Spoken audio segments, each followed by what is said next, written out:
Do you know how many mobile phones are dumped each day in China? Each day, there are 274,000 of mobile phone waste being produced. When we sum it up, it's 100 million of phone waste per year.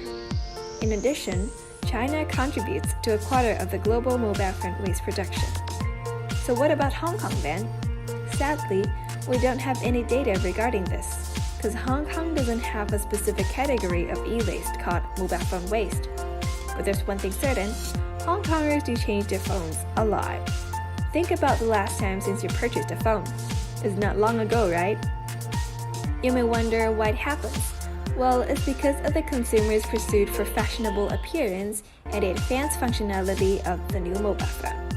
And a side note, the surface life of mobile phone has markedly decreased, which is 8 to 12 months for an average mobile phone, which further encouraged the purchase of new phones. So what do we do about the increasing waste? In fact, we have rechargeable batteries recycling program, electronic equipment recycling program, and we also promote recycling program to the public. But are these effective? Not so, and more has to be done. Let's take a look at what other countries have done. In Switzerland, under the guidance of Swiss Association for Information, Communication and Organization Technology and the ordinance, the return, the taking back, and the disposal of electrical and electronic equipment, producers have to pay for the financial resources for collection, recovery, and the final disposal of waste mobile phones. You think the consumers don't have to pay?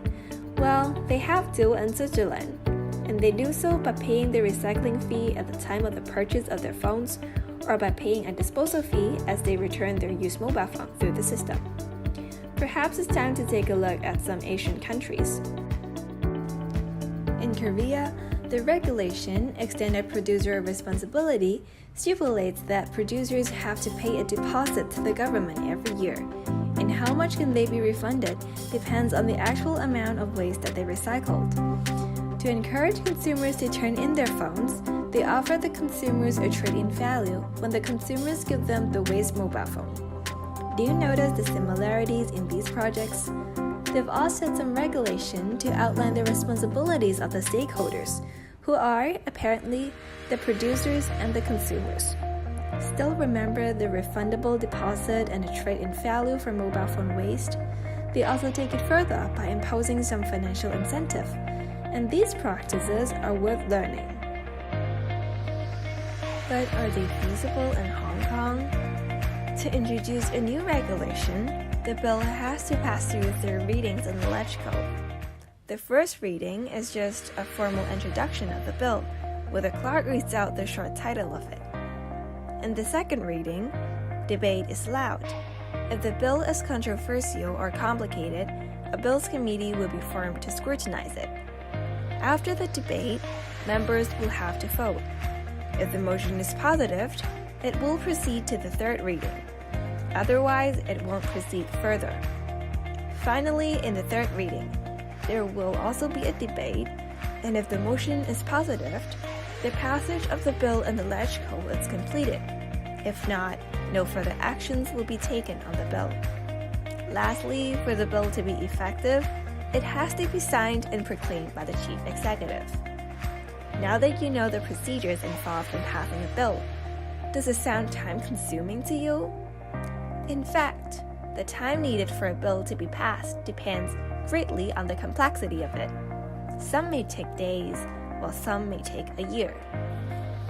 To show the feasibility of passing a bill related to the responsibilities of the stakeholders in mobile phone waste, why don't we take a look at a similar case?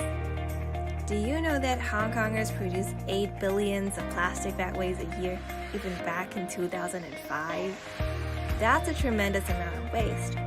To tackle this, the government proposed a plastic shopping bag levy scheme. It took 10 months for it to pass through the LegCo. Considering the coverage of the scheme, we would say that it's quite efficient. But sometimes it could take years before the bill is passed to the LegCo since its inception. As a Hong Konger, you sure remember the debate over municipal solid waste charging scheme in society, right?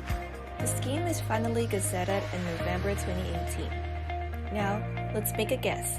How long does it take for it to get to the ledge code? 3 years, 7 years, or 14 years? For those who pick 14 years, you're right, and that's merely because of its complexity. People think that this could greatly increase their financial burden. In the scheme, it is estimated that it will cost a 3-person family $33 to $51 a month to get the designated bags for disposal, which amounts to around $500 per year for discarding household waste. But this may not be direct comparable to assume the efficiency of passing a bill regarding mobile phone waste, because contrary to this, if consumers are to pay their recycling fee at the time of the purchase or disposal, like what the Koreans do, it would only be in one-off payment. Since it's not a recurring charge, citizens may be more susceptible to this and that it may be able to get in the ledge code faster. What about the financial incentive then? Is it feasible in Hong Kong? Of course it is. Although there isn't any sound mobile phone recycling program, does it mean that all the phones would just go straight to the landfill? No. Bits of the waste mobile phone will still be reused. And the reason is simple. Would you rather keep all the waste phones at home, or would you rather sell it to the repairing shops? See? It's almost a human instinct to seize every chance to earn that extra money. And after selling the phones, the shops would dissect the phones and identify the reusable parts. So it never hurts to impose some financial incentive. As for the producers, the practice in Korea has its merits. What is it then? Let's have a quick recap. The producer there have to pay the government a deposit, and the amount refunded depends on how much phones can be recycled. By doing this, it motivates the producer to recycle as much as they can. But can it be implemented in Hong Kong? It's sad to say, but without a sound recycling program, how can the producers recycle and get back the deposit? With that aside, we as an individual can also help alleviate the problem. Think about this. What causes you to buy a new phone? Is it because you want to keep up with the trend? Or is it because of the fact that your phone has broken down? By buying phones only when it's necessary can already improve the situation a whole lot. Still hesitating? Don't be. Join us and reduce waste at source today.